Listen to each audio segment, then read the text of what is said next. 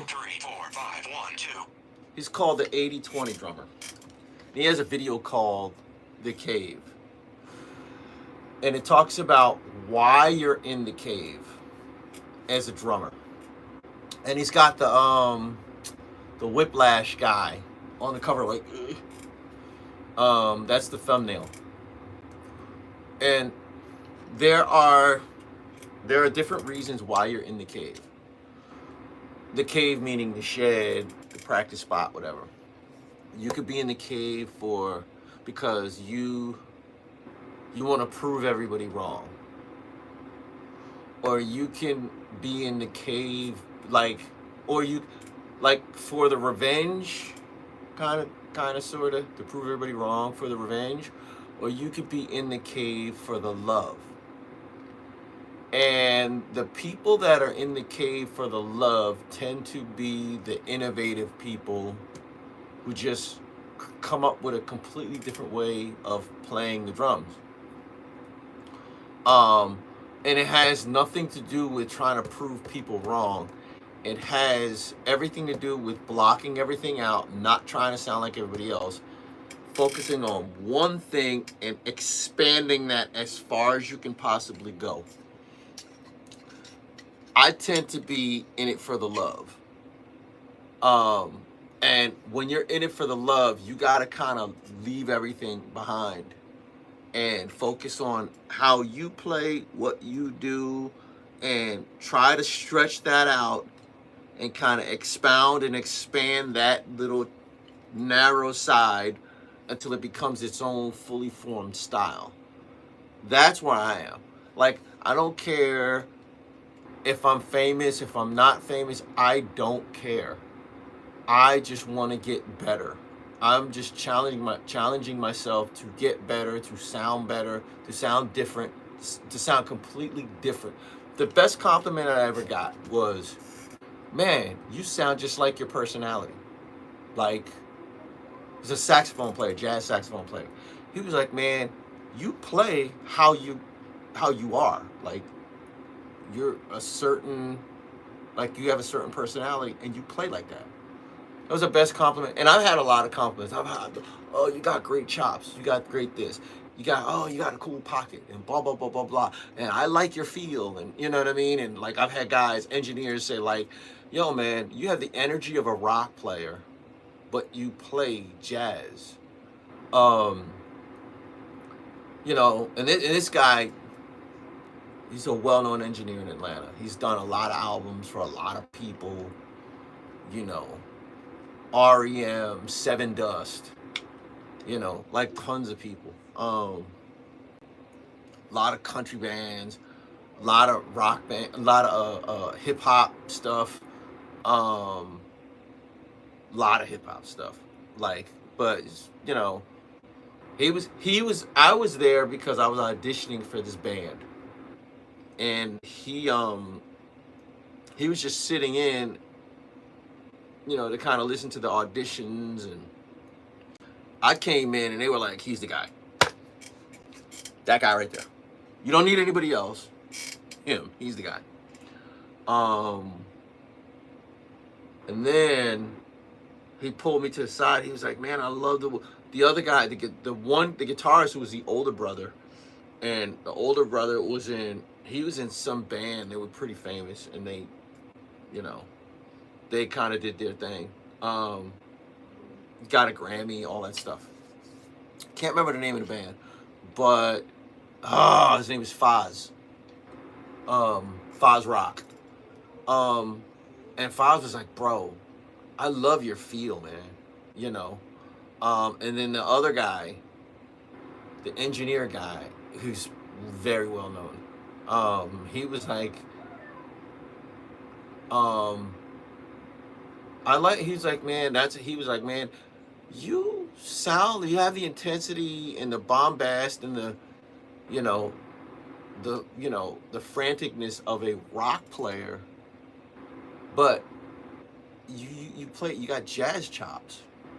He was like, usually guys that I have to record, R&B guys or jazz guys, he's like, I gotta turn up the overheads and I gotta compress the daylights out of them. He said, with you, I don't have to do that. He said, I just let you play. And I was like, wow, okay. That actually was my point. Like, at that point in my playing, I was doing a lot of recording on my own, and I was like, man, I wanted everything to be at a certain level so I learned how to basically self mix while I'm playing. Don't play the cymbals too loud, but don't play them too soft. Make sure the kick drum and the snare are at the same relative volume based on how the mics are going to pick. I was self-EQing and self-mixing, learning how to self-EQ and self-mix. Even to this day, how I hit cymbals and stuff like that, like how I hit drums. There's a certain way you hit them where you get the full tone out of it. You hit it on the side, unless that's the tone you want. Or you hit it too soft, you're going to get bad overtones. You got to hit it dead center, right in the middle. Snare. If you watch, there's like now it's bigger because my snare head's old. But if I get a new snare head, there's usually one little spot that I hit it at.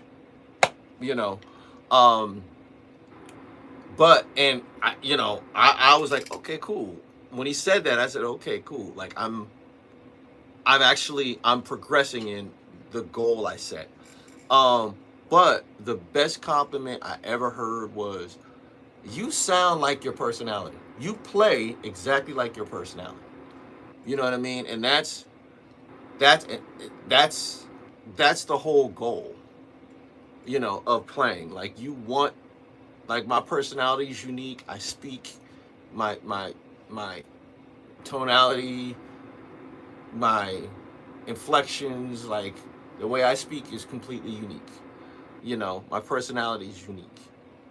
I want my playing to be a reflection of my personality. I want people to say, when I speak, oh, he plays the same way. You know what I mean? So, yeah.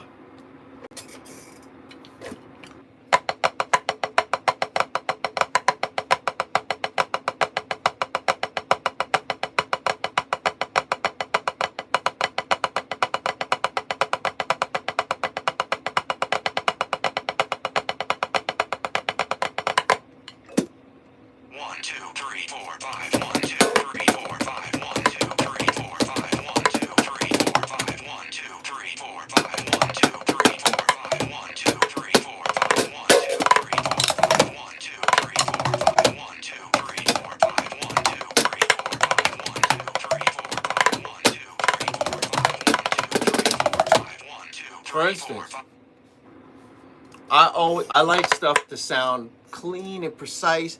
I like my subdivisions to sound completely even. You know,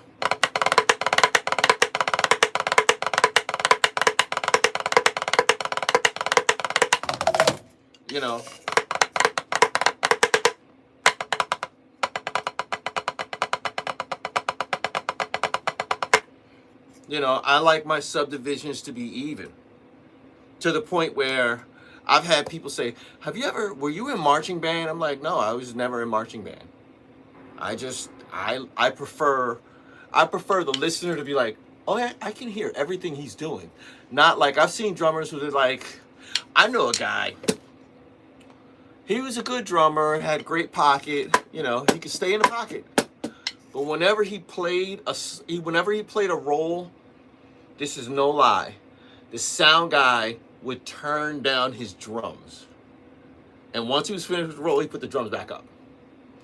Because like his stuff sounded, I can't stand a sloppy drummer because I'm trying to listen to what you're doing, and it sounds like I don't.